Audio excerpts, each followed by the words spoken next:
जय जगन्नाथ आपण समस्त को आज रोषे को बहुत बहुत स्वागत।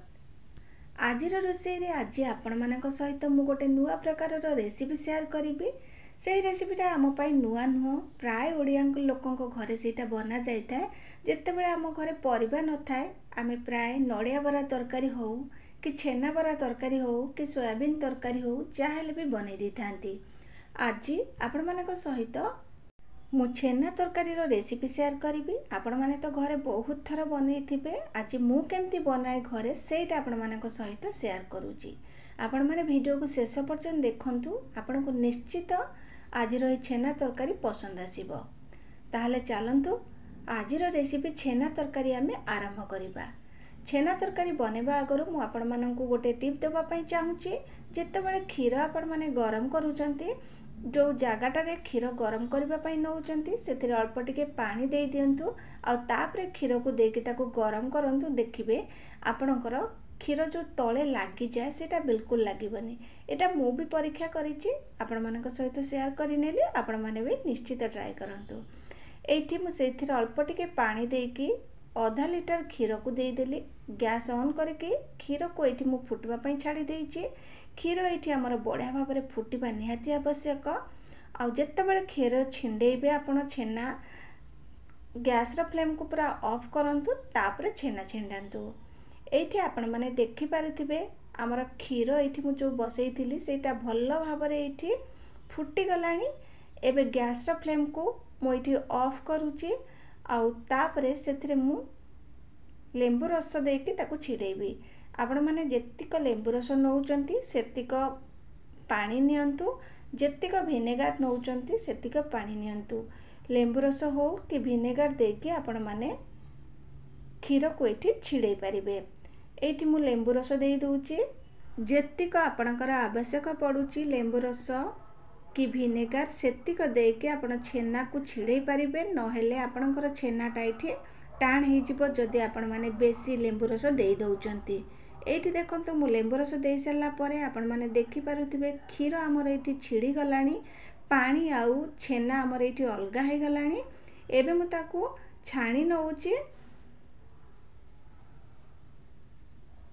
भल भाव में ताकू छाणी सारिला परे ताकू आउ गोटे थर ठंडा पानी रे आमे धोई नबा। काहेकि ना लेंबू रस देके आमे ताकू छिड़ेई थिले एटा टिके खट्टा लागिवो छेनाटा। ताकू धोई सारला परे आकू पूरा ठंडा हवा पाई मु एठी किछि समय छाड़ी नउची। एई जो छेना पानी आपण माने देखुचंती आकू बिल्कुल भी फिंगंतुनी। एही छेना पानी रे आपण माने नेक्स्ट टाइम छेना छिड़ेई पारिबे, दही बनै पारिबे। नहले एही छेना पानी रे आपण माने रुटी कि परोटा कला बेले अटा को इथिरे चकटी पारिबे जोटा कि बहुत टेस्टी बनी थाए। एठी छेना हमर टिके ठंडा हे गला परे मु ताकू गोटे प्लेट को बाहर करी नेइची। आउ हाथ रे ताकू एमती ही टिके दली सारला परे ताकू आमे एबे भल भाव में चकटिबा। जेतेबेले भी छेना तरकारी करबा पई आपण माने चाहुचंती छेना को भल भाव में चकटंतु जहाँ द्वारा कि आपणकर छेनार जो बॉल गुड़िक नरम बनिबो। जदि छेना को भल भाव में चकटी नथिबे एटा बिल्कुल भी नरम बनिबनी, पूरा टाण बनी जिवो जोटा कि खाइबा को बिल्कुल भल लागिबनी। छेना को एमती हाथ रे टिके चकटी सारला परे हाथर पापुली रे जेमती मु चकटुची ठीक सेमती ही आपण माने चकटंतु। 8-10 मिनिट निहाती चकटंतु जेमती कि आपणकर छेनार बॉल गुड़िक पूरा नरम बनिबो। 8-10 मिनिट एठी चकटी सारला परे आपण माने देखि पारुथिबे हमर जो प्लेट रे मु छेना को चकटी थिली से प्लेट रु हमर छेना केते बढ़िया भाव में उठी आसुची। जानिबे जे आपणकर छेना एठी भल भाव में चकटा हेची। एठी छोट छोट छेनार बॉल आमे बनै नबा जोटा कि भल भाव में गोल होथिबा निहाती आवश्यक। एटा जदि भल भाव में गोल होउनी ताहले जानिबे आपणकर छेना भल कि चकटा हेनी। आउ टिके ताको चकटी नियंतु। एठी सब तक मु छेनार बॉल एठी बनै नेली। एबे आमे ताको छाणीबा पई प्रथमे तेल को भल भाव में गरम करि नियंतु। तापरे गैस फ्लेम को पूरा लो मीडियम रे रखिकी छेनार बॉल गुड़ी को देके ताको छाणी नियंतु। जदि मीडियम कि हाई फ्लेम रे आपण माने आकु छाणुचंती ताहले आपणकर छेनार बॉल गुड़ी को ऊपर क्रिस्पी हो जिवो किंतु भीतरटा पूरा कंचा रही जोटा कि खाइबा पई बिल्कुल भल लागिबनी। सेथिपाई छेनार बॉल गुड़ी को छाणिला बेले गैस फ्लेम को लो मीडियम रे रखिकी आपण माने ताको छाणंतु। छेनार बॉल गुड़ी को ये दे सारा पर किछि समय छाड़ी नियंतु। किछि समय पर छेनार बॉल गुड़ी को आराम से ऊपर को उठी आसबे। ये देखंतु छेनार बॉल गुड़ी को केमती भासीबा को आरंभ कलेनी आ भल भाव में दुई पट को आम एमती गोल्डन ब्राउन कलर हैला पर्यंत ताको आम छाणी नबा। किछि समय पर ये देखंतु छेनार बॉल गुड़िकर केते बढ़िया गोटे कलर आसीगलानी। या बेसी समय डार्क न करी तार कलर को एबे आमे ताको गोटे प्लेट को बाहर करी आनिबा। आउ आमे जिबा तरकारी बनेबा पई। तरकारी बनेबा पई एठी गोटे कड़ाई रे मु अल्प किछि सोरिष तेल देई दोउची। सोरिष तेल रे आपण माने तरकारी करंतु आर टेस्टटा बहुत बढ़िया आसीबो।